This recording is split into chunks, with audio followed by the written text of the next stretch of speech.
นะมัตถุรัตนัตยัสสะขอความนอบน้อมของข้าน้อยจงมีแด่พระผู้มีพระภาคอรหันตสัมมาสัมพุทธเจ้าผู้เป็นบรมครูของเทวดาและมนุษย์ทั้งหลายโดยเสียงก้าวกราบถวายความเคารพพระเดชพระคุณพระอาจารย์ใหญ่มหาอุดรอนุตตโรพร้อมด้วยพระเถรานุเถระคณะสงฆ์ทุกองค์ขอความเจริญงอกงามจงมีแด่สามเณรพ่อขาวแม่ขาวตลอดถึงออกตนญาติโยมทุกท่านทุกคนต่อไปก็ให้พวกเขาท่านทั้งหลายนั่งฟังตามสบาย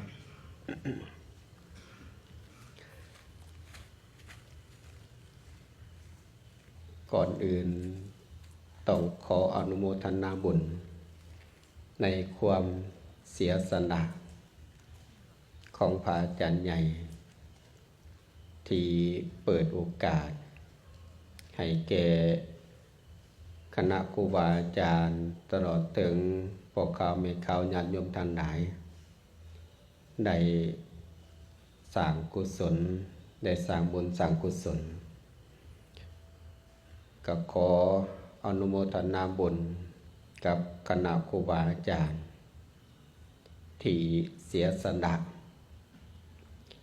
เขามาประพฤติมาปฏิบัติธรรมถือว่าเป็นผู้เสียสละในการเขามาประพฤติปฏิบัติธรรมจังใดจังว่าเสียสละพระสงฆ์สามเณรก็เสียสละคือกันบ่พระสงฆ์สามเณรนี่ก็เป็นผู้เสียสละคือกันเสียสละหยังเสียสละจากกุฏิวิหารสถานที่สัปปายะในการนอนในการอยู่บัดบาอาหารของตนการอยู่สนุกสุขสบายการกินการฉันเขามาประพฤติปฏิบัติธรรมนี่ก็ถือว่าเป็นผู้เสียสละญาติโยมทั้งหลายก็เช่นเดียวกันก็เป็นผู้มาเสียสละคือกันเสียสละหยังออกจากครอบครัวออกจากเขื่อนซ่านออกจากด่าจากการจากธุรกิจการงานทุกอย่างคันอยู่ครอบครัวในขณะนี้ก็คงจะเบาหนัวหัวมวนกับครอบครัวลูกหลานกินข้าวแซ่บอยู่ห้องแอร์อยู่ห้องอุ่นอยู่บ้านอยู่เฮือนดังใหญ่แต่ทั้งหมดทั้งมวลท่านทั้งหลายก็มาเสียสละจากเคหสถานจากสถานที่อยู่ที่อาศัยกะมาเสียสละมาอยู่ต่างดินกินต่างหยาเคยนอนบนนุ่มๆกะมานอนบนแข็งๆพื้นนอนก็เต็มไปด้วยก้อนหินนี่เพราะฉะนั้นเฮาต้องจารึกไว้ญาติโยมต้องจารึกครูบาอาจารย์ต้องจารึกไว้มาเสียสละ6-7 มื้อเบาได้ตลอดศาสตร์เบาได้ตลอดศาสตร์พื้นแข็งเมตุก็เคยนอนมาแล้วห้องแคบเมตุก็เคยนอนมาแล้วครูบาอาจารย์ครับเมื่อกลับไปเบาสู่ลูกศิษย์ลูกหาฟังได้สถานต่างๆสถานที่ต่างๆนั้นที่เฮาว่าเฮาเคยอยู่สนุกสุขสบายแต่ว่าเฮามาในที่นี้ ก ก็มาสำบายอีกแบบหนึ่งก็คือเห็นคนอื่นบ่มีความกังวลในอดีตในครอบครัวเฮาก็บ่มีความกังวลเหมือนคนอื่นหรืออาจจะมีความกังวลแต่ว่าก็ข่มใจไว้ว่าเฮาจะบ่กังวลในครอบในครัวเสียสละเด็กน้อยแต่มาเอาคุณอันยิ่งใหญ่เหมือนพระเดชพระคุณพระอาจารย์ใหญ่บอกเบ้าตั้งดอดว่าเฮามาเสียสละเด็กน้อยความสุขเด็กแต่น้อยแต่เฮามาเอาหยังมาเอามรรคผลนิพพานมาเอาโลกุตตรธรรมนี่ก็คือการเสียสละมวยมีแต่พวกเฮาได้เสียสละเด็กๆน้อยๆแม้กระทั่งองค์สมเด็จพระสัมมาสัมพุทธเจ้ามีภาษาสามดอนดูเกิดได้ใหญ่มากคำว่าทุกข์บ่เคยมีในจิตใจคำว่าอยู่น้ำบาปบ่เคยมีแต่พระพุทธองค์ก็มีความเสียสละจากเมียอันเป็นที่หักจากลูกอันเป็นที่หักจากทรัพย์สมบัติอันเป็นที่พอใจเพิ่นเหล่านั้นก็เสียสละออก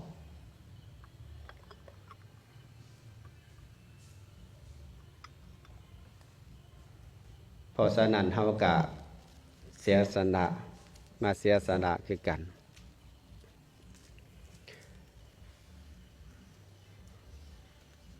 เบาเรื่องเสียสละเด็กหน่อยสู่ฟังก่อนที่จะเข้าหัวข้อธรรมะก็อยากจะให้ญาติโยมท่านใดมีความตั้งใจในการฟังเทศน์อยู่6ตั้งหรือว่า6ข้อเพิ่นเอิ้นว่าข้ออันที่1นั่นก็ฟังเพื่อเอาบุญข้ออันที่2ฟังเพื่อเอาความรู้ข้ออันที่3นั่นก็ฟังเพื่อเป็นอุปนิสัยข้ออันที่4ฟังเพื่อเป็นแนวทางในการประพฤติปฏิบัติข้ออันที่5นั่นฟังเพื่ออุทิศส่วนบุญส่วนกุศลจากการได้ยินได้ฟังและพออันที่6นั่นฟังเพื่อเอามากวดเบิ่งตนเองเอามาสำรวจเบิ่งตนเองในขณะที่ครูบาอาจารย์เทศไปแสดงธรรมไปเฮาได้เข้าใจตนใดเอิ้นว่าเอามาสำรวจตนเองเพราะว่าการฟังธรรมนี่เหตุให้เป็นเหตุเป็นปัจจัยให้ได้มรรคผลนิพพานให้ได้สำเร็จเป็นพระอรหันต์กันดวงดายที่มีปรากฏที่เราเคยได้ยินได้ฟังภายหลังที่องค์สมเด็จพระสัมมาสัมพุทธเจ้าได้ตรัสรู้อยู่ที่กองตนสีมหาโพธิ์อยู่ที่ขายาดังจากได้สำเร็จเป็นอนุตตรสัมมาสัมโพธิญาณแล้วได้เสวยวิมุตติสุขเสวยวิมุตติสุขอยู่49 มื้อเอิ้นว่า7อาทิตย์49 มื้อเสวยวิมุตติสุขดังจากเสวยวิมุตติสุขแล้วได้ย่างด้วยพระบาทเปล่าไปโปรดปัญจวัคคีย์ทั้ง5อยู่ที่เมืองพาราณสีอยู่ที่ป่าอิสิปตนมฤคทายวันได้แสดงธรรมจักรปวัตตนสูตรเป็นเหตุเป็นปัจจัยให้พระอัญญาโกณฑัญญะได้บรรลุธรรมขันธ์แรกคือได้เป็นพระโสดาบันแล้วพระองค์ได้แสดงอนัตตลักขณสูตรปัญจวัคคีย์อีก4 องค์ได้บรรลุธรรมตามกัน นี่ก็คือการฟังได้บรรลุมรรคผลนิพพานด้วยการฟังแล้วยาสากลบุตรพร้อมด้วยภรรยาบิดามารดาสหายของยาสากลบุตรจำนวน55 คนก็ได้บรรลุธรรมด้วยการฟังนี่เราจะเห็นได้ว่าการฟังธรรมนี่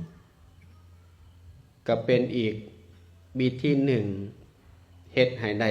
บรรลุมรรคผลนิพพานเฮ็ดให้เกิดความเลื่อมใสในพุทธศาสนาแล้วภัททวัคคีย์กุมาร30 คนที่ถือยิงโสมเพณีดักเอาเครื่องของตื่นเสามากพากันตามหาเดี๋ยวไปพบพระพุทธเจ้าพุทธองค์ก็ถามว่าเจ้าต้องการตามหาผู้หญิงหรือต้องการตามหาตนเองได้คำตอบว่าพวกเขาหน่อยก็ตามหาตนเองเดี๋ยวพุทธองค์ก็ได้แสดงธรรมให้พวกนักกล่าวนั้นได้เข้าบวชในพุทธศาสนาเดี๋ยวได้บรรลุมรรคผลนิพพานนี่ก็เพราะการฟังแม้กระทั่งสดิน3 พี่น้องที่บูชาไฟผู้อายคืออุรุเวลากัสสปะขญากัสสปะและนาทีกัสสปะพร้อมโดยบริวารอีก 1,000 รวมเป็น 1,003 คนกันได้บรรลุมรรคผลนิพพานได้บรรลุธรรมได้เข้าบวชในพุทธศาสนาพร้อมโดยบริวารได้ฟังอธิตตปริญญาสูตรบางเรื่องความร้อนตาเป็นความร้อนหูเป็นความร้อนดังเป็นความร้อนดินเป็นความร้อนกายใจเป็นความร้อนพอได้ฟังเท่านั้นการได้บรรลุธรรมต่อมาอีกพระเจ้าพิมพิสารพร้อมด้วยบริวาร12 นาหุตเอิ้นว่า12,000 11,000 หันใดเป็นพระโสดาบันอีก 10,000 ใดถือพระรัตนตรัยตลอดชีวิตทั้งนี้ทั้งนั้นก็เกิดจากการฟังเกิดจากการฟังแม้กระทั่งสัตว์เดรัจฉานกบฟังธรรมถือนายป่องงัวมา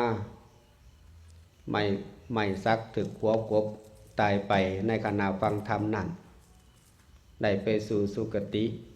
ได้เป็นเทพบุตรกบเจียฟังธรรมงูเดือมฟังธรรมลักษณะนี้เขาลังกล่าวนี่คนใดบรรลุธรรมด้วยการฟังนี่เพราะฉะนั้นการฟังนี่เป็นสิ่งสำคัญเพราะฉะนั้นจึงกล่าวว่าฟังเพื่อเอาบุญบ่เข้าใจก็บ่เป็นหยังอย่างน้อยกันได้บุญในขณะที่เฮาฟังจิตใจเฮาส่งไปตามกัจฉิส่งไปตามเสียงบ่มีความกังวลกังวายในอดีตในอนาคตอดีตสิ่งที่มันผ่านไปแล้วอนาคตยังบ่มาถึงเฮาอยู่กับปัจจุบัน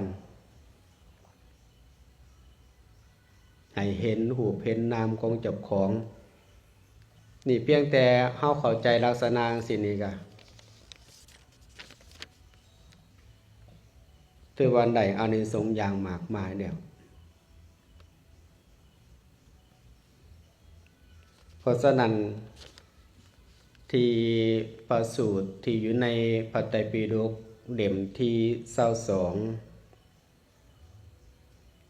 ข้อที่54หน้าที่122หา124ในสุตตันตปิฎกอังคุตรนิกายจตุกนิบาต ที่บาด้วยสมัยสูตรบาด้วยสมัยหรือว่าการที่บุคคลบำเพ็ญอยู่5ประการ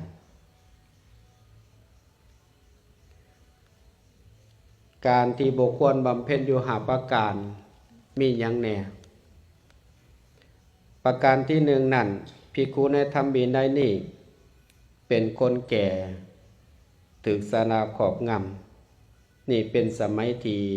บุคคลบำเพ็ญเพียรประการที่2ภิกขุในธรรมวินัยนี้เป็นผู้อาพาธถือโรคพยาธิครอบงำนี่เป็นสมัยที่บุคคลบำเพ็ญเพียรประการที่3สมัยที่ภิกขาหาได้ยากเข้ากาเสียหายบิณฑบาตบ่ได้จึงบ่สะดวกแก่การแสวงหาเลี้ยงชีพนี่ก็เป็นสมัยที่บ่ควรแก่การบำเพ็ญเพียรประการที่4สมัยที่มีภัยมีการปล้นจี้ชาวชนบทขึ้นยานพาหนะอพยพหนีไปนี่ก็เป็นสมัยที่บ่ควรบำเพ็ญเพียรประการที่5สมัยที่พระสงฆ์แตกแยกกันเมื่อสงฆ์แตกแยกกันก็เกิดความด่ากันเกิดความวิวาทกันมีการใส่หายกันมีการถิ่มป้ากันบุคคลที่บ่เลื่อมใสในพระเจ้าประสงค์ก็ยิ่งบ่เลื่อมใสถึงแม้กระทั่งที่บุคคลที่เลื่อมใสต่อพระเจ้าประสงค์แล้วก็เฮ็ดให้คลายความเลื่อมใสเหล่านั้นไป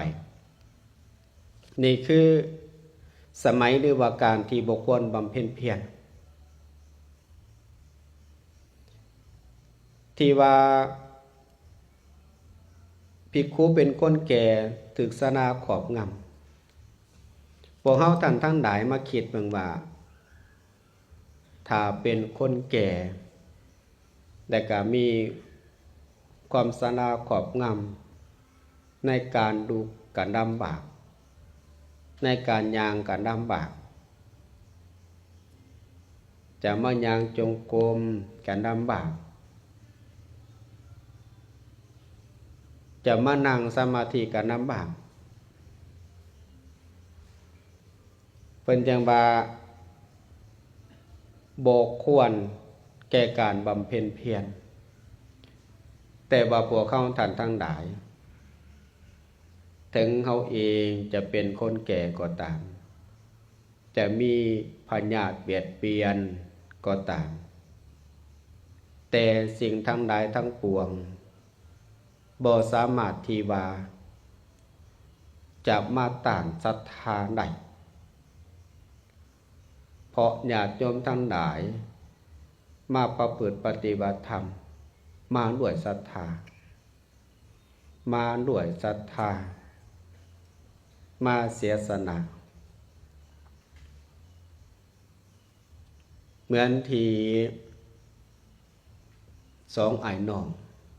ที่เป็นพ่อค้าในการค้าขายตามหัวเมืองต่างๆผู้อ้ายนี่เห็นคนทั้งหลายไปฟังธรรมขององค์สมเด็จพระสัมมาสัมพุทธเจ้าตนเองนี่ก็อยากฟังนำเขาตามธรรมดานี่คนมาก่อนนี่จะนั่งทั้งหน้าบ่แม่นกลายเป็นบางคนทั้งมาก่อนนี่นั่งหลังคนมาที่หลังกลับกลายเป็นนั่งหน้าเพิ่นเข้ามาตอนหน้ามาฟังธรรมตอนหน้าขององค์สมเด็จพระสัมมาสัมพุทธเจ้าพระพุทธองค์แสดงธรรมเรื่องอนุปปิกถาเบ้าธรรมะไปตามลำดับพอเมื่อจบธรรมะแล้วเกิดศรัทธาคิดว่าชีวิตนี่เป็นของน้อยชีวิตบ่เป็นแกนสารมรรคผลพระนิพพานนั่นเป็นแกนสารก็เลยบอกกับตนเองว่าเอาล่ะในการที่เป็นอยู่ของการที่ใส่ชีวิตในคารวะนี่บ่จีนังอย่างยิ่งการที่เฮาจะมาบำเพ็ญกุศล มาเจริญบุญเจริญกุศลนั้นมันมีความลำบากเพราะต้องมีการเลี้ยงชีพเพราะต้องมีการดูแลเบิ่งแยงเพราะต้องมีการที่มีความคอยเอาใจใส่จิตใจมีความกังวลกังวายอยู่ตลอดเวลาในเมื่อกินจังซี่แล้วเขาไปหาพระพุทธเจ้าหลังจากที่คนทั้งหลายกลับบ้านเขาไปกราบทูลพระพุทธองค์เบาความปรารถนาของตนเองให้พระพุทธองค์ได้ฟังว่าเขาหน่อยมีจุดประสงค์อยากจะบวชในพุทธศาสนาจนพระพุทธเจ้านี่บอกว่าตามธรรมดาคนจะบวชในพุทธศาสนานั้นต้องได้รับอนุญาตจากผู้ปกครองก่อนพุทธเจ้าก็ได้ถามว่าเจ้ามีพ่อมีแม่บ่เราก็ตอบว่าเขาหน่อยบ่มีพ่อบ่มีแม่พ่อแม่ของเขาหน่อยตายแล้วเดี๋ยวยังมีไผที่เป็นญาติของเจ้าเราบอกว่าญาติของเขาหน่อยนั้นยังมีอยู่คือน้องชายถ้านักฟังทั้งหลายถ้าเคยได้ยินธรรมบทก็คงจะเก็ตตั้งแต่เริ่มต้นระหว่างสองไอ้น้องคือไผเอิ้นว่ามหาการและจุลการเอิ้นว่ามหาบาลจุลบาลในเมื่อเป็นสันเดียวพระพุทธเจ้าก็ได้บอกว่าให้ไปบอกผู้เป็นญาติซะก่อนให้เขาอนุญาตเดี่ยวจังค่อยเข้ามาบวชเดี่ยวได้ไปบอกผู้เป็นน้องชายว่าทรัพย์สมบัติที่พ่อแม่ถิ่มไว้ที่พ่อแม่ป้าไว้เดี่ยวบวกกับเจ้าและข่อยนั้นพากันหิบโหมหามาทรัพย์สมบัติทั้งปวงเหล่านี้นั่นนะอ้ายจะมอบให้เจ้าอ้ายจะเข้าไปบวชในพุทธศาสนาไปประพฤติปฏิบัติธรรมผู้เป็นน้องชายเนี่ยบอกกับอ้ายว่าตามธรรมดาพ่อแม่ก็จากไปแล้วข่อยนับถือเจ้าบ่แม่นเพียงแต่เป็นอ้ายเท่านั้นเปรียบเสมือนพ่อเปรียบเสมือนแม่เจ้าสิป้าสิทิมข่อยไปหยังเจ้าสิป้าทิมทรัพย์สมบัติไปเฮ็ดหยังอยากเฮ็ดบุญทรัพย์สมบัติเฮามีก็สนะไปเฮ็ดบุญกันได้อยากให้ทานก็เอาไปให้ทานอยากเอานุขอคนยากจนก็จงเอาทรัพย์สมบัตินี่ไปให้แก่คนยากจนไปเอานุขอแก่สมณชีพราหมณ์ก็เอาทรัพย์สมบัติในสิ่งที่เฮาหามาได้นํกันนี่ไปให้แก่สมณชีพราหมณ์กันได้เพราะอ้ายยังเป็นคนหนุ่มแน่นคนที่เขาไปบวชในพุทธศาสนาน่ะต้องเฒ่าก่อนนี่ความคิดของน้องชายต้องแก่ซะก่อนจะค่อยไปตอนนี้ยังอยู่ในวัยของการที่ต้องการหาเลี้ยงชีพผู้เป็นน้องเบาพยายามเบาทุกอย่างแต่ว่าผู้เป็นอ้ายนั้นมีความคิดต่างกันใบประมาณนี้เหมาะแก่การเข้าไปประพฤติปฏิบัติธรรมได้เบากับน้องชายจนน้องชายยอมได้เข้ามาบวชในพุทธศาสนาศึกษาพระธรรมวินัยตลอด5 ปีแล้วถามต่อพระพุทธเจ้าว่าธุระในพุทธศาสนานี่มีจักอย่างก็น้อยจนพุทธองค์บอกว่าธุระในพุทธศาสนามี2 อย่างคันธธุระได้วิปัสสนาธุระ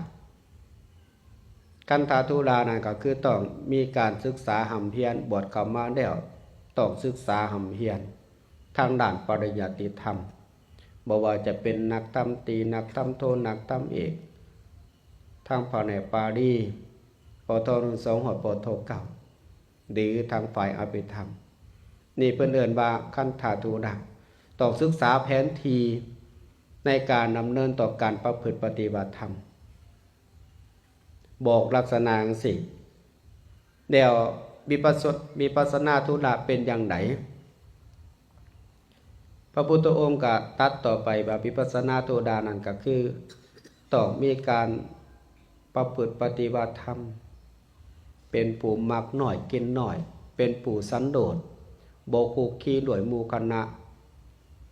อยู่กับตนเองอยู่กับตนเองเห็นตนเองบอกลักษณะสิประพฤติปฏิบัติธรรมจนเห็นรูปเห็นนามเห็นความเกิดดับของรูปนามในเมื่อใดคำตอบของพระพุทธเจ้าแล้วก็พระสงฆ์จำนวน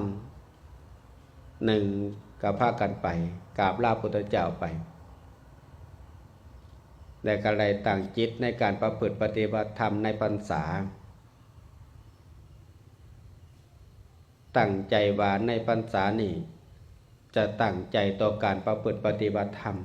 อยู่ในอิริยาบถสามอยู่ในการยืนการย่างการนั่งในพรรษานี้จะบ่เอาหลังแปรพื้น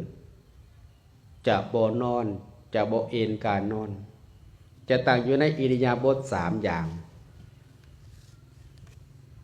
เบาถึงจุดนี้เดียวถ้าญาติโยมคิดว่าบางคณะเฮาย่างจงกรมอาจจะมีความเมื่อยนั่งสมาธิมีความปวดขาให้เอาพระองค์นี้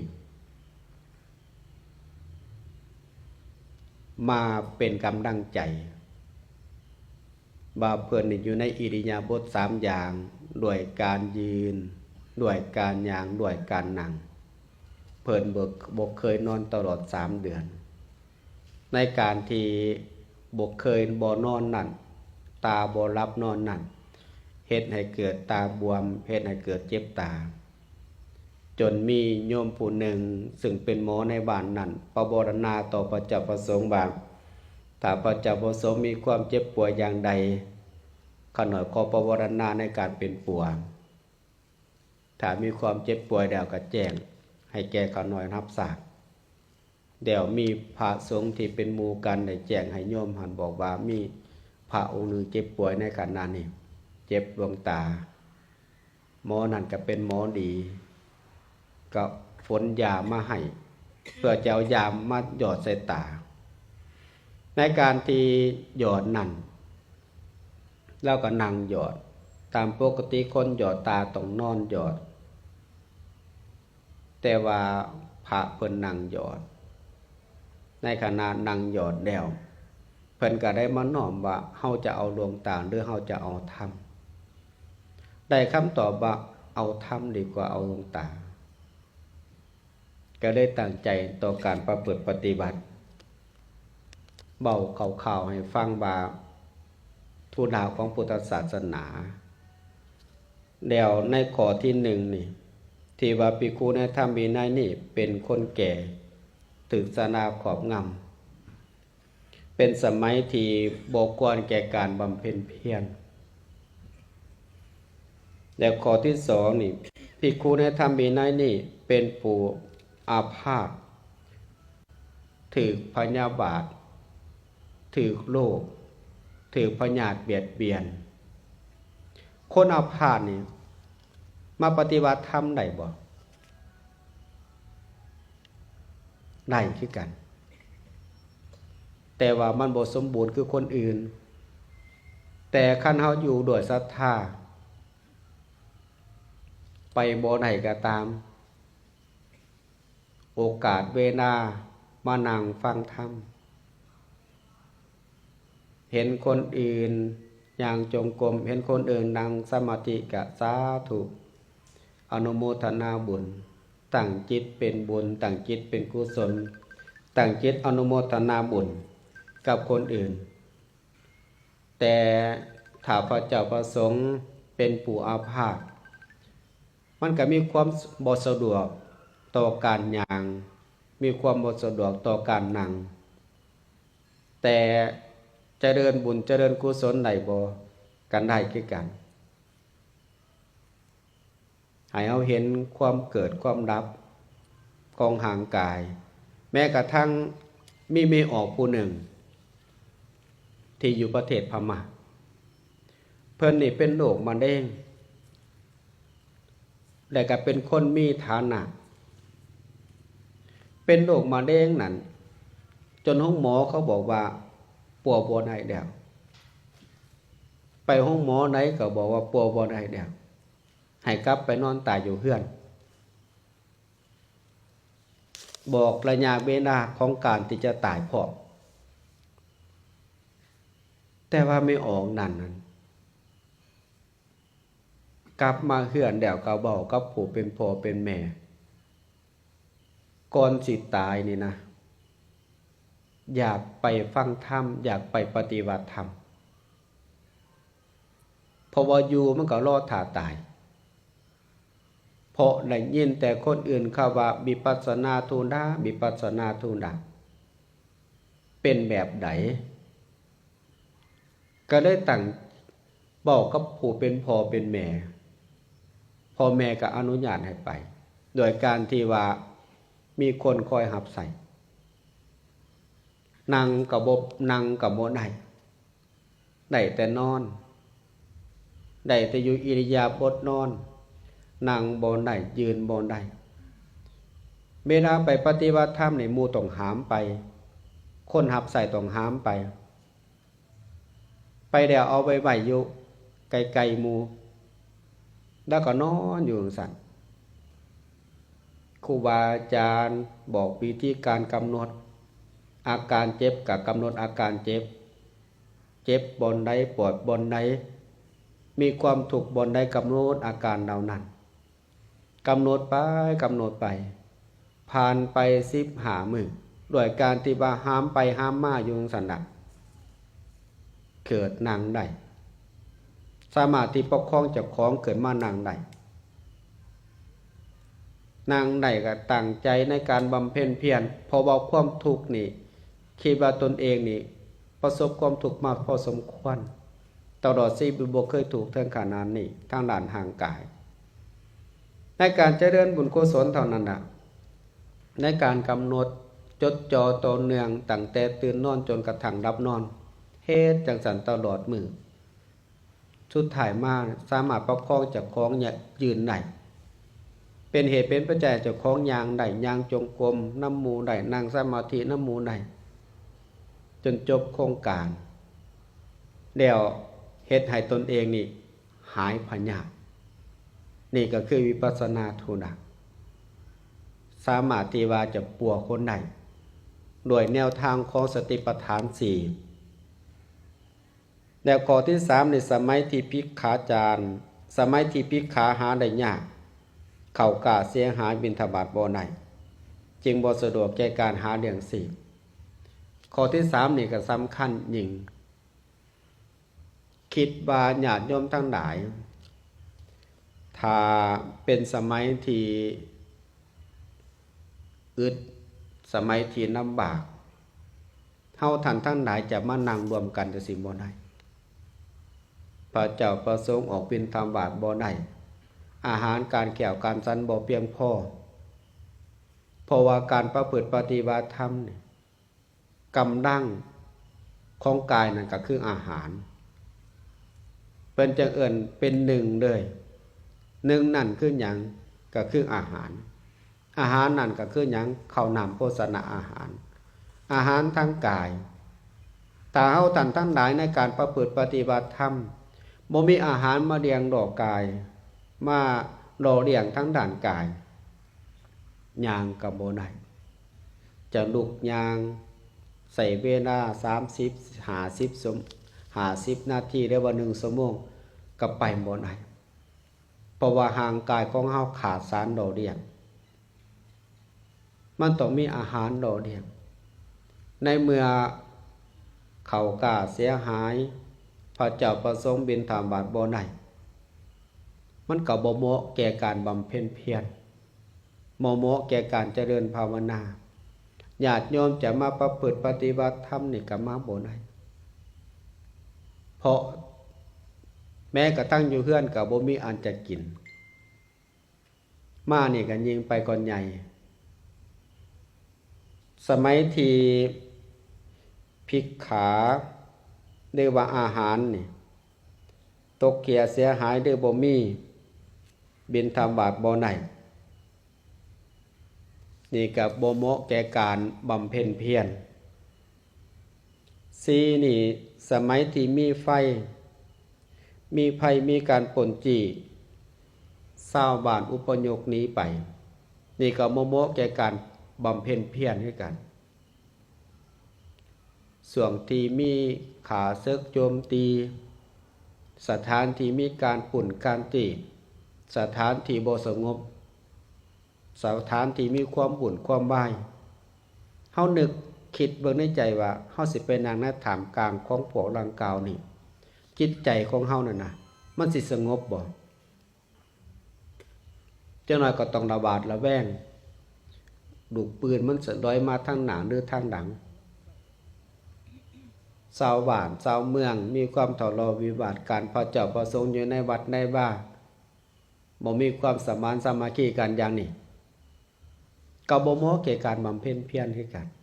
นี่คือความบ่เหมาะบ่ควรที่พระพุทธเจ้าเพิ่นตรัสไว้ชาวบ้านชาวเมืองมีการป่นจี้ญาติโยมมาประพฤติปฏิบัติธรรมนี่เขาก็มาป่นมาจี้มาป่นจี้เอาทรัพย์สมบัติป่นจี้บ่ได้ก็ทำได้คันเป็นแบบนี้ไผก็มาบ่ได้แม้กระทั่งครูบาอาจารย์ก็บ่กล้ามาคือกันเพิ่นเอิ้นว่าสมัยที่บ่ควรบำเพ็ญเพียรแล้วข้อที่5สมัยที่พระสงฆ์แตกแยกกันญาติโยมอยู่ในบ้านมีความสมานสามัคคีปรองดองกันแต่ว่าพระสงฆ์อยู่ในวัดนี่มีหลายกกสมมุติว่าเจ้าอาวาสกกเหนือเจ้าอาวาสกกใต้ตูกวัดนี่แบ่งฝักแบ่งฝ่ายกันมีความทะเลาะมีวาทกันเบาผื่นท่านควนกันมีความตำหนิกันมีความเบาใส่ให้ได้ใส่ป้ายสีกันมีพยาบาทกันต่างๆนานาคนที่บ่มีความเลื่อมใสในพระเจ้าประสงค์นั้นก็ยิ่งเฮ็ดให้บ่มีความเลื่อมใสแม้กระทั่งคนที่มีความเลื่อมใสแล้วถ้าเห็นพระเจ้าประสงค์บ่มีความปรองดองบ่มีความสามานสามัคคีกันก็เฮ็ดให้คนทั้งหลายคลายศรัทธาออกต่อพระเจ้าประสงค์นี่เพิ่นเอิ้นว่าเป็นสมัยที่บ่ควรต่อการบำเพ็ญเพียรในพระสูตรที่ว่าการที่บ่ควรแก่การบำเพ็ญเพียรแต่ก็มีพระสูตรที่ตรงกันข้ามคือกันก็อยู่ในหัวข้อเดียวกันอยู่ในสัมมัญญสูตรในพระไตรปิฎกเล่มที่22เป็นฉบับภาษาลาวโฆษณาได้เพราะว่าพระไตรปิฎกบ้านเฮามีแล้วการสมัยหรือว่าการที่ควรบำเพ็ญเพียรก็มี5ประการคือกันกงกันข้ามกันประการที่1นั่นภิกขุในธรรมวินัยนี้เป็นผู้หนุ่มน้อยมีผมดำประกอบด้วยความเป็นหนุ่มกำลังจะเดินดำดงอยู่ในปฐมวัยนี่เพิ่นเอิ้นว่า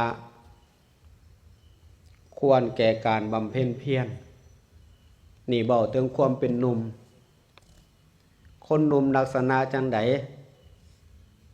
คนอยู่ในวัยปานกลางคนที่ผมบ่ทันงอกเพื่อเดินบ่ผมลำสนิทสุขภาพร่างกายสมบูรณ์เพื่อเดินบ่คนหนุ่มเหมาะแก่การขึ้นภูเขาควายคนเฒ่าขึ้นได้บ่ได้คือการคันแข็งแห้งแม่นบ่น่ะอันนี้พระสูตรได้มวยอาตมาเว้าพระพุทธเจ้าตรัสไว้เจ้าหน้าสิว่าอาจารย์คนมาปฏิบัติธรรมแน่เมืองแน่มีผู้หนุ่มจักคนพระสิว่ามีแต่ผู้เฒ่าได้นี่ว่าอาตมาบอกพระสูตร เอาบทสูตรมาบอกสู่ฟังคนแก่เป็นลักษณะจังไดแล้วคนหนุ่มเป็นลักษณะจังไดเนาะต้องอยู่ในปฐมวัยมันจังเหมาะแก่การบำเพ็ญเพียร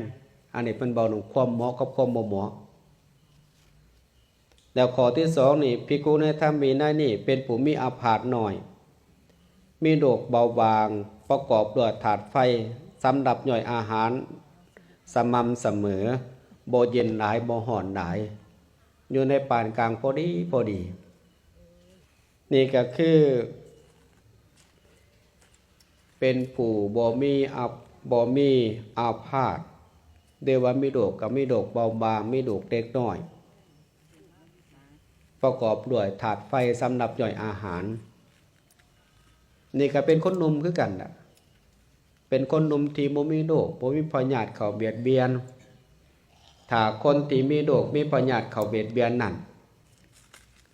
ก็บ่เหมาะคือกันอีกบ่เหมาะในลักษณะที่ว่าจะมานั่งฟังเทศน์เป็นชั่วโมงนี่แต่ว่าถ้าใจบ่เกินร้อยก็นั่งบ่ได้ต้องชื่นชมอนุโมทนานำแม่ตู่ใจเกินร้อยมานั่งฟังเทศน์มานั่งใบพักทุกอย่างนั้นนะญาติโยมท่านหลายคันบ่มีศรัทธานี่เฮ็ดบ่ได้ดังที่คนไปอินเดียนี่นะคนทั้งหลายเคยได้ยินประเทศอินเดียว่าประเทศอินเดียนี่เป็นประเทศที่เหมาะสมแก่การแสวงบุญแต่ว่า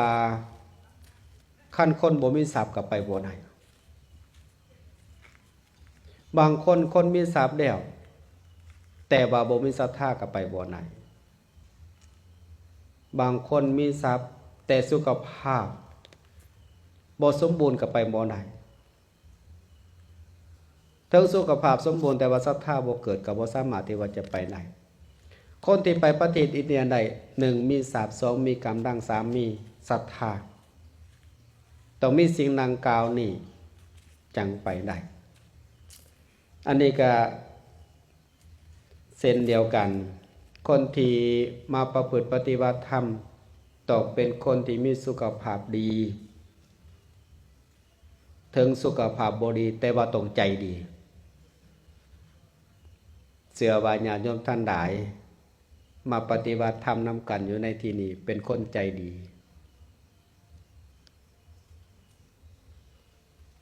ขันใจบ่ดีมาบ่ได้ขันใจบ่ดีต้องเกิดความทะเลาะวิวาทอยู่นำกันหลายคนการย่างก็ดีการอยู่การนอนก็ดีมันต้องเป็นคนใจดีจิตใจดีต้องจิตใจดีแล้วจะมีศรัทธาเข้ามาแล้วประการที่3นี่สมัยที่พฤกษาหาได้ง่ายเข้ากาดีบิณฑบาตได้ง่ายสะดวกแก่การแสวงหาเลี้ยงชีพกงกันข้ามกับข้อ3ที่ผ่านมาสมัยที่หัวหน้าดีเว้าง่ายๆสมัยที่ปลูกเขาดีสมัยที่ญาติโยมอุดมสมบูรณ์สมัยที่พระสงฆ์ทั้งหลายบิณฑบาตหาเลี้ยงชีพได้ง่ายนี่เพิ่นเอิ้นว่าเหมาะแก่การบำเพ็ญเพียรเหมาะแก่การเจริญภาวนาเคยได้ยินบอกพระสงฆ์ไปประพฤติปฏิบัติธรรมจำนวนเท่าใด30 องค์บอกเจริญภาวนาบ่ได้มากบ่ได้ผลอยากสันอาหารอันนั้นอยากสันอาหารอันนี้จนมีตู่ผู้หนึ่งเขามาถามว่าพระอาจารย์อยู่ในการอยู่นำการจำนวน60 องค์นี่นะเป็นหยังคือมีความเงียบคือบ่มีความเสียงไอเสียงกระแอมเสียงจามบ่มีการเว้าจากันต่างคนต่างเงียบพระสงฆ์องค์หนึ่งก็บอกการที่พวกอาตมาอยู่นำกันด้วยความเงียบสงัดนี่ กับเพราะพวกอาตมาภาพทั้งหลายพวกอาตมาภาพทั้งหลายนั้นมุ่งต่อมรรคผลพระนิพพานในการมุ่งต่อมรรคผลพระนิพพานเฮ็ดแนวใดแม่ตู่ถามพระอาจารย์เพิ่นก็บอกว่าบำเพ็ญเพียรเจริญสติสัมปชัญญะตั้งแต่ตื่นนอนจนกระทั่งดับนอนอยู่ในอิริยาบถใหญ่อยู่ในอิริยาบถน้อยเจริญภาวนาอยู่อย่างนั้นมีสติกำหนดมีสติควบคุมในการกินในการอยู่ในเมื่อเมตู้นั้นได้รูปแบบแล้วก็ไปเฮ็ดอยู่เฮือนไปเฮ็ดอยู่เฮือนของเจ้าของนั้นได้มาดูก่อนพาอีกได้มาดูก่อนพาจะได้มานี่ได้มาเบิ่งนั่งสมาธิหรือว่าพิจารณาเบิ่งว่าพระสงฆ์องค์เจ้าที่เป็นครูบาอาจารย์เฮานี่ได้มาดูถ้ำหอดไสเดี๋ยวน้อพ่อเมื่ออย่างไปเบิ่งน่ะเอ้าพระแต่ละองค์ยังเป็นปุถุชนอยู่ตัวนี้มันมีหยังแนวขัดขวางอยู่บ่เดี๋ยวเบิ่งกลับไปอีกโอ้พระสงฆ์นี่นะอยากสรรอาหารอันปานนี้เพราะอาหารของเฮาเอาไปบ่ถูก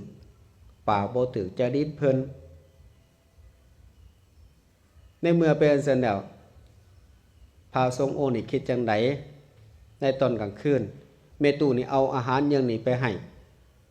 พระสงฆ์องค์นี่คิดจังไดเอาอาหารอย่างนี้ไปให้จนเบิดทุกองค์พระสงฆ์แต่ละองค์ได้อาหารบ่คือกันแล้วเกิดความน่าอายว่าเฮาคิดจังไดเมตุผู้นั้นเข้าใจจังซี่และตั้งใจต่อการประพฤติปฏิบัติธรรมแล้วเป็นเหตุเป็นปัจจัยให้ได้มรรคผลพระนิพพานนี่ก็คืออาหารเฮ็ดให้เฮาดำรงอยู่ในการประพฤติปฏิบัติธรรมถ้าอาหารที่หาได้ยากการเป็นอยู่ลำบากมันก็เกิดความบ่สัมปะยะแต่ข้อที่4นี่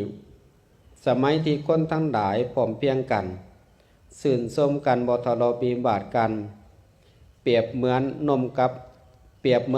บน้ำเบิ่งกันเบาจากันด้วยความเมตตาด้วยความหักมีความสมานสามัคคีมีความหักแพงกันนี่เพิ่นเอิ้นว่าเป็นสมัยหรือว่าการที่ควรบำเพ็ญเพียรเพราะคนทั้งหลายมีความสมานสามัคคีกันมีความปรองดองกันบ่มีความทะเลาะวิวาทกันเป็นอันหนึ่งอันเดียวกันเหมือนที่พวกเฮาท่านทั้งหลายเข้ามาในสถานที่นี้ก็คือมีความเป็นอันเดียวกันจิตใจมีความมุ่งต่ออันเดียวกันมุ่งในการอยู่ปัจจุบันนี่ก็คือความสุขในปัจจุบันความสุขอยากได้บุญนี่คือเฮามีความมุ่งหมายอย่างนี้แต่ว่าความมุ่งหมายต่อไปน่ะคือมรรคผลพระนิพพานกระบอกกลับมาเหมือนพระอาจารย์ใหญ่เพิ่นบอกเมื่อคืนนี้ล่ะอยากได้บรรลุบ่ก็ต้องปฏิบัติ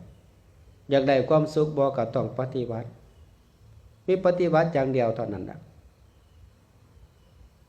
อยากไปหอดเส้นไส้บ่ก็ต้องย่างบ่ย่างก็ต้องขี่รถมันจึงจะถึงจุดหมายปลายทางนี่คือสมัยที่คนทั้งหลายมีความสมานสามัคคีกันมีความชื่นชมกันบ่ทะเลาะวิวาทกันเพื่อจะเปรียบเหมือนว่า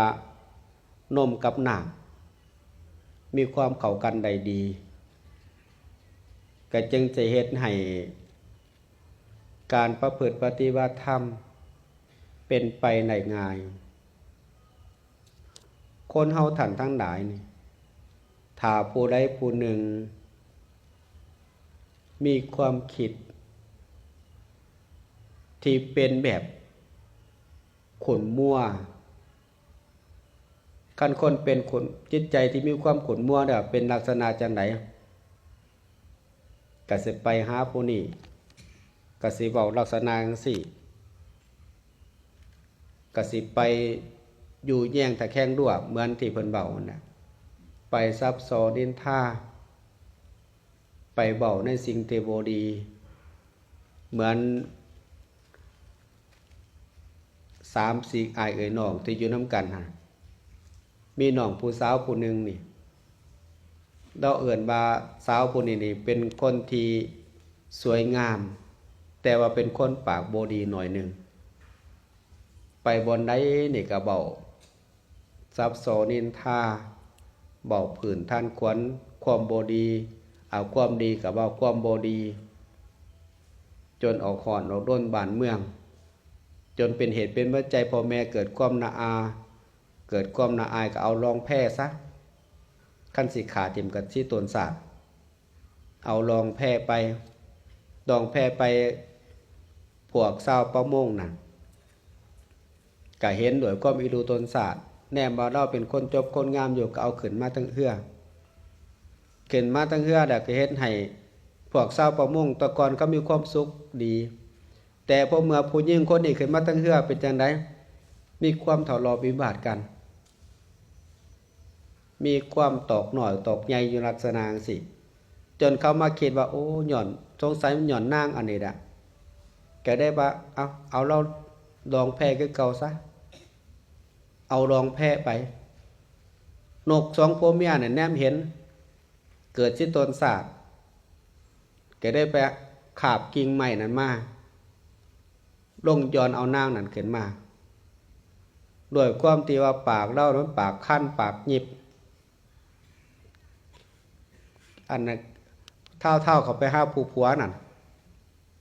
เบาเด็กๆหน่อยก็เขามาหาผู้เป็นเมียนกน่ะนะบอกว่าบางนึงนี่นะผัวจะมีใจให้แก่ข่อยว่าซั่นทั้งที่เขาซอยเจ้าของนั่นน่ะนกนั่นก็ได้ปากคาบไม้ย้อนกับบ้างไม้ลงเฮ็ดให้นางน่ะตกลงโมนตกลงน้ำได้บ่เนี่ยตกกระแทกกับหินตายขนาดตายเดี๋ยวก็ยังบ่ดีอีกเป็นหยังวะนี่ย่าพอนั่นเห็นศพคนตายอยู่นั่นคิดว่าการเผาศพคนตายจะได้บุญดีก็ได้เอาศพนั่นน่ะมาเผามาจูดเผาจูดแดวหัวที่บ่ไหม้หั่นที่เป็นหัวกระโหลกเอาไปด้วยความอนุเคราะห์ความเมตตาอีกเอาดินทรายใส่ดักเอาไปตั้งไว้ในหานพระปักถูกปักเทียนใส่หันใบพระสวดมนต์ตามปกติแล้วใบพระสวดมนต์สนุกดีมีความสมานสมาธิดีเหมือนอาจารย์เอืองจังซี่อ่ะเปิ้นใบพระกับครูบาเพิ่นเสียงม่วนใบพระแม่ค้าแม่ซี่พากันใบใส่เสียงม่วนนำกันแต่ว่าได้หัวกะโหลกของนางนั่นมาน่ะใบเป็นคนละเรื่องต้นเสียงอรหังสัมมาเพิ่นนะโมตัสสะเนี่ยพอไปทางนึงโจหน่อยไปทางนึงแม่ค้าแม่ซี่เป็นคนละเรื่องกันจะเกิดความทะเลาะวิวาทกันอีกพาสงกันได้แม่นติหั่นน่ะบ่แม่นธรรมดาทะเลาะวิวาทกันเนี่ยมันนึกว่าเหตุแต่ก่อนเฮาคือบ่เป็นลักษณะจังซี่ก็ได้มาคิดว่าโอ้ยันหัวกะโหลกของนางอันนี้ได้ว่าซั่นก็เอาหัวกะโหลกนั้นไปเผาทิ่มไม้อีกให้มันมุนๆเผาแล้วก็เอาไปถิ่มลงน้ำลงในก็ยังเฮ็ดให้คนอยู่กองนั่นน่ะอาบน้ำอาบในมากก็กลายเป็นแนวนั้นแนวนี้ไปแม้กระทั่งบ่อนเผาบ่อนหยังหั่นพวกขี้เหล้าไปต้มเหล้าต้มยาอยู่ในหั่นก็เกิดความทะเลาะวิวาทกันแต่ก่อนหน้าบ่เคยเป็นคนทะเลาะวิวาทพอเมื่อมาถือบ่อนนางนั่นก็เกิดความทะเลาะวิวาทกันนี่คือความที่บ่สามัคคีกันคันบ่สามัคคีกันอยู่2คนก็กลายเป็นพิษถ้ามีความสามัคคีกันพวกเฮาท่านทั้งหลายอยู่นำกันเป็น100กว่าชีวิตก็สบายอยู่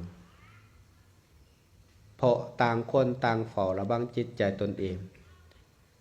ถ้าญาติโยมเคยไปอินเดียไปบอนตัสหูปขององค์สมเด็จพระสัมมาสัมพุทธเจ้าอยู่ที่กองต้นศรีมหาโพธิ์ คนไปบางเทื่อก็เป็นพันบางเทื่อก็หลายพันคนหลายศาสตร์หลายศาสตร์ที่เขามาในที่นั้นย่างนี่เบียดกันไปแต่คนจำนวนหลายๆคนโดยที่บ่มีตำรวจทหารในการเฝ้าในการปกในการป้องกันแต่คนจำนวนเป็นพันเป็นหมื่นนั้นบ่มีเสียงทะเลาะวิวาทกันเฮานั่งสมาธิอยู่ดีๆนี่นะบางเทื่อมีออกมาซุยหนังเฮาไปบางเทื่อมันย่างตัดหน้าเฮาไปจิตใจเฮาบ่ได้เกิดเป็นอกุศลกับสิ่งเหล่านั้นบ่ได้คิดว่าสถานที่มันกว้างเป็นหยังจะบ่ไปทางอื่นเป็นหยังจะมาเบียดเฮาบ่มีการคิดลักษณะสิจิตใจเรามีความสบายย่างไปเบียดกันไปแต่จิตใจมีความสุขเพราะหยังเพราะเฮามุ่งต่อบุญมุ่งต่อกุศลเหมือนพวกเฮาท่านหลายมาในสถานที่นี้มามุ่งเพื่อบุญเพื่อกุศลเดี๋ยวประการที่หานี่สมัยที่พระสงฆ์พร้อมเพรียงกันบ้านเมืองพร้อมเพรียงกันในการจัดงานพระสงฆ์ก็ต้องมีความพร้อมเพรียงกันญาติโยมชาวบ้านก็มีความพร้อมเพรียงกันในการจัดงานนี่ก็เป็นเหตุเป็นปัจจัยคนที่บ่มีศรัทธาต่อพระเจ้าพระสงฆ์ในเมื่อมาเห็นลักษณะจังซี่แล้วเกิดความศรัทธาผู้ที่มีความศรัทธาแล้วยิ่งเพิ่มความศรัทธาต่อพระเจ้าพระสงฆ์ต่อพุทธศาสนาได้ขึ้นนี่เพิ่นเอิ้นว่าควรแก่การบำเพ็ญเพียรสถานที่ใดมีความสามัคคีพระเจ้าพระสงฆ์มีความสามัคคีญาติโยมทั้งหลายก็อยากไปทำบุญบ่อนหันยังพอกับโจน้อยสององค์อยู่นำกันก็ทะเลาะวิวาทกันยังพอกับว่าโจน้อยบ่ดีโจน้อยกับว่ายังพอบ่ดีสององค์นี่ก็ผิดเถียงกันญาติโยมสิอยากไปบ่บัดนี้บ่อยากไปอยู่นั่นกันเป็นดอยมีความสามัคคีกันพระสงฆ์เป็นหนำหนึ่งใจเดียวกันญาติโยมเห็นแล้วก็ชื่นใจได้ก็ดีใจนี่ก็คือพระสูตรที่อาตมาได้เอามาในพระไตรปิฎกฉบับภาษาลาวเล่มที่22ข้อที่54หน้าที่122หา124ในสุตตันตปิฎกอังคุตรนิกายจตุกานิบาตสมัญญสูตรบานด้วยการที่บุคคลบำเพ็ญเพียรหาประการและบานด้วยการควรบำเพ็ญเพียรหาประการจะมีความตรงกันข้ามกันเอามาเบาให้พวกเขาท่านทั้งหลายได้ฟังแล้วก็มีเหตุอีกก่อนที่จะจบต่อไปอีกน้อยหนึ่งมีเหตุอีกคือ4ประการ